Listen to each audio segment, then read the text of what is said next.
tubahaye ikaze abakunda mu kwikira ibiganiro byacu bari mu Rwanda hanze y'u Rwanda, reka tubifurize kugubwa neza cyane. Wowe dukurikiye rero umva makuru agezweho yo muri Kongo, n'undi twagarutse aho bivugwa ko rwose intambara ya M23 ndetse n'ubutegetsi bwa Kongo ikomeje yegera imbere cyane, ko abayitegaho uko ikomeza bo babona ko yaba hafi guhagara bitewe n'amasezerano agenda asinywa, ariko bikaba agaterera hanzamba. Nk'uko rero ubutegetsi bw'i Kigali n'ubwa Kongo bikomeza bishyirana mu majwi, cyane ko ubutegetsi bwa Kongo bushinja ubw'u Rwanda kuba buri inyuma y'ikibazo cya M23. U Rwanda rwo rukabwira Kongo ruti twebwe tuzirindira umutekano kugera tumenye ko ikibazo cya FDLR cyabonewe umuti. Twebwe n'ubwirinzi dushyiraho ntago dutera Kongo, mu gihe abandi babirebera hafi bo bahamye badashidikanya ko ibyo Kongo ivuga yaba ari byo. Bashingira kuki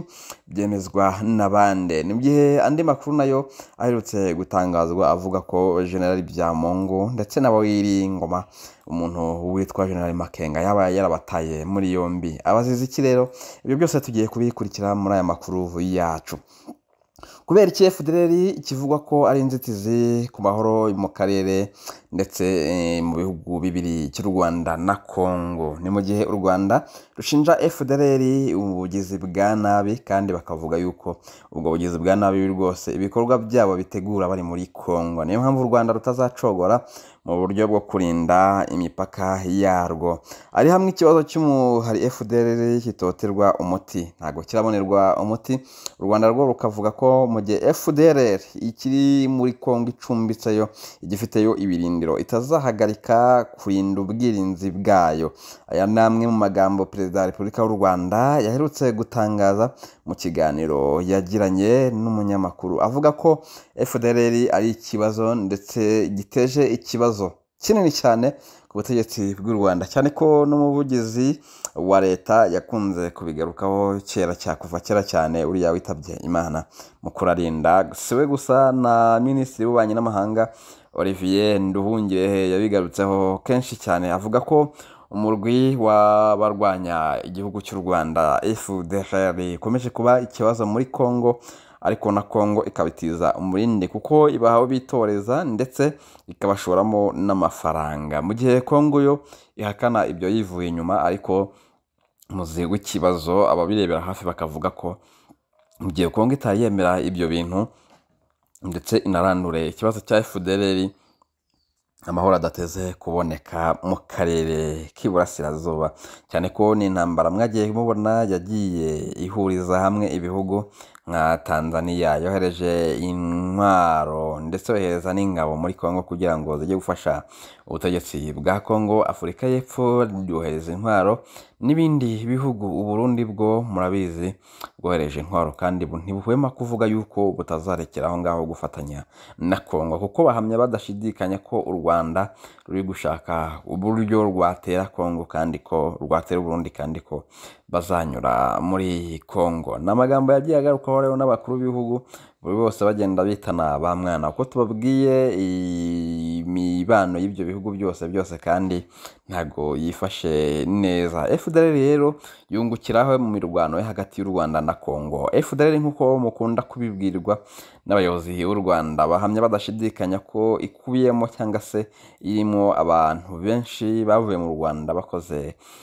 jenoside yakorewe abatutsi. Bagamya ko bavuye mu Rwanda bishe abantu bakajya gushakira ubunzi muri Kongo, ndetse bagacurirayo umutwe uvuga ko uzakuraho ubutegetsi bw'u Rwanda. Ubwo turavuga ubutegetsi buyongojwe imbere na Paul Kagame, bakavuga ko bazabukuraho. Rero FDLR yo yungukira mu kubishaka ubuhungiro hariya hanze muri Kongo. Ikindi kungukira muri bamwe mu bayobozi baho bagenda bahashaka ubutunzi bukomeye cyane. Mwarabyumvise ko ari umugabo uherutse kugezwa mu Rwanda witwa Gakwerere, bivugwa ko rwose afite umutungo ubarirwa mu mamiliyari n'amamiliyari. Hari General Omega ari nawe muyobozi wa FDLR, abantu benshi babigarutseho bavuga ko yaba yarapfuye, ariko abandi bakavuga yuko yaba ariho ategeza apfa, amakuru yo gupfa ari ibihuha. FDLR rero abantu bahamye badashidikanya ko ikiri ikibazo muri Congo, barabihamya bavuga yuko leta y'u Rwanda ifite rwose impungenge ko FDLR ishobora kuzaba ibatera nk'uko igunda kubivuga ko izaruhuka ikwiyeho ubutegetsi bw'u Rwanda, ariko abandi babirebera hafi bakabona FDLR nk'icyitwazo cyangwa se inyitwazo y'ubutegetsi bw'u Rwanda. Ntabwo babivugaho kimwe, abantu niko baba bameze n'ubundi mu gutanga ibitekerezo ntakwiye kubipfa n'undi. Ibibazo FDLR riteje u Rwanda ntibifite aho bihuriye n'ibiri kubera muri Congo.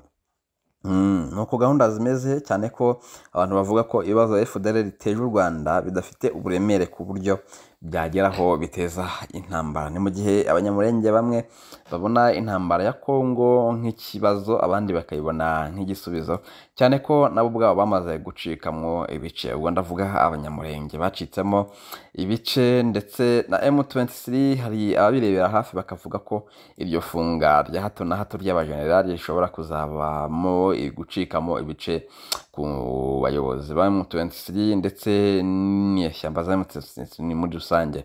Ni mu gihe kandi ibi byakomorweho n'abantu barebera hafi politike yo mu karere, ubwo Generali Makenga yafataga Wiringoma, agafata Generali akamufunga bya Mungu, abantu bakavuga bati rero ibi nabyo bizateza ibibazo aho bukera. Ariko mu gihe Makenga we avuga ko atazihanganira umuntu uwo ari we wese uzitwaza ubasha ahabwa n'imbaraga za gisirikari akangiza umutungo w'igihugu. Abantu birira hafi rero barabona yuko ibintu bikaze, ibintu bikomeye cyane.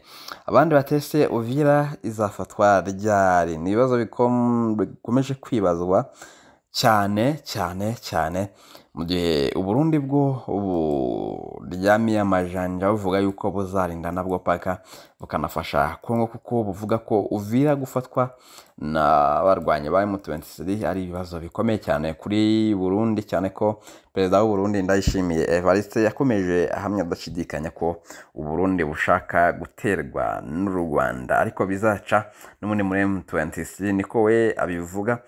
Akavuga ko rero kohereza ingabo muri Congo gufatanya gufatanya n'ingabo za Congo nawe ari ubwirinze.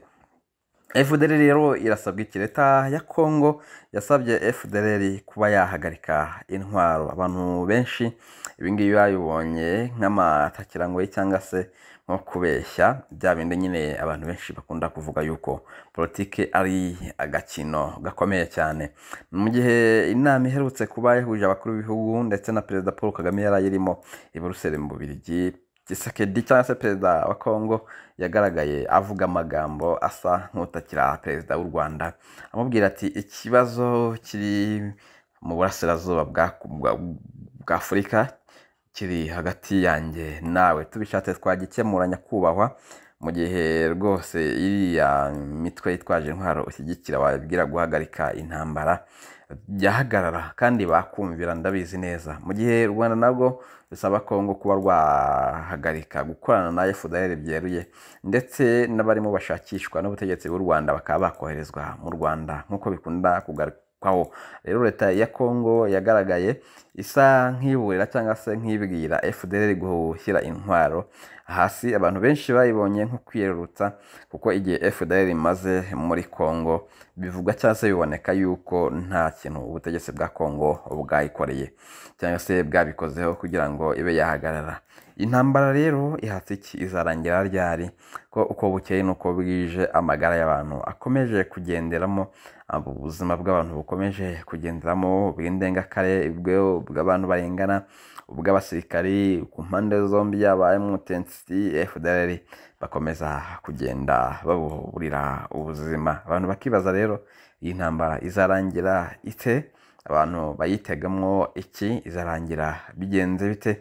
Izarangira ari ubuzima bw'abantu bangana bute buhagendeye, cyane ko uko bwije nuko bukeye bikomeza kuzamba.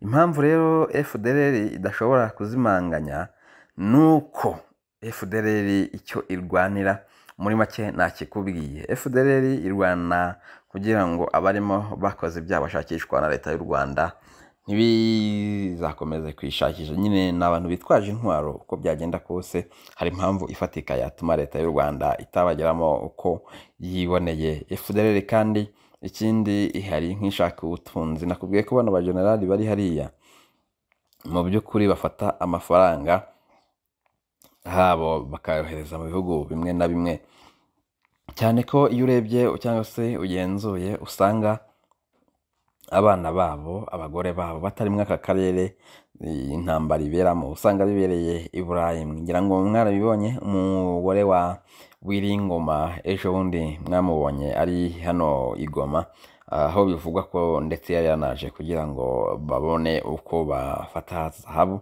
banazambutse ariko bivugwa ko yibera mu Butaliyani amakenga nuko nguko ibintu byose nago bibera mu Rwanda nyine bari hakurya y'u Rwanda hafunzwe kandi murumuna wa General Makenga nawe yari yafatiwe mu bijunditse mu kunyereza umutungo w'abanyagihugu hafunzwe abasirikari benshi bari bagamije kugenda bashaka kunyereza umutungo w'igihugu General Byamungu ngira ngo yari yaje uruhara rwose uruhara baramwogoshe ariko binavugwa ko yongeye gufungwa n'amakuru ahari avugwa nta bumenya uko gahunda zimeze ariko nyine biravugwa cyane nuko rero gahunda zimeze M23 ikomeje urugamba rwayo ndetse na leta ya Kongo yavuze yuko izakomeza kurwana nuko nguko babyiyemeje amakuru yacu nakagaruka tuzatumeza tubamenyere aho bigeze tubabwire tubageze